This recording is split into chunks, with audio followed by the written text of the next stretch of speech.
Hello, and welcome to the 5th video in this tutorial series on Mountains, Digital Surf's industry standard software for profiler and microscope data analysis. In this video, we're going to take a closer look at the Mountains document and learn how to customize it. In Mountains, the document refers to the pages which you can generate and edit studies on. A document can have several pages, and several documents can be displayed simultaneously in tabs. You can open a document by going to File and Open a Document. You may save a document or export it in PDF or RTF format or as an image. Any document may be saved as a template and reapplied to other studiables at any time.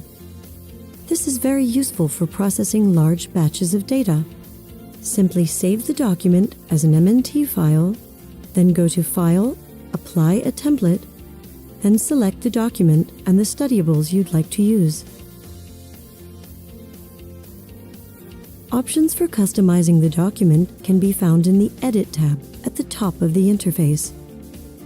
In the Page Format section, you can choose page size. Select Portrait or Landscape format and set page margins. You can customize a page with elements such as a title, a logo, or other illustrations. Let's create a page header using the Color Background tool. I can choose the size and position of this frame as well as its color. I can add page numbers and choose their format as well as font size and color. I can also insert my company logo.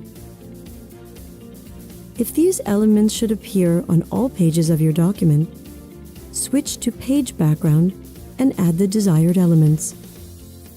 You can save page backgrounds as files and reuse them on other documents.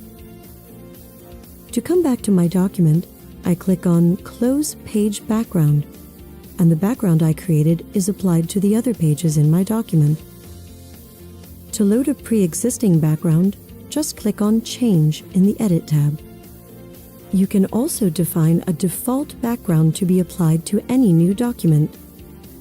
Many other elements are available for insertion into the document, such as different types of text boxes, hyperlinks and buttons, images and geometric shapes, date and user information. If you'd like to learn more about Mountains, check out the next tutorial in this series.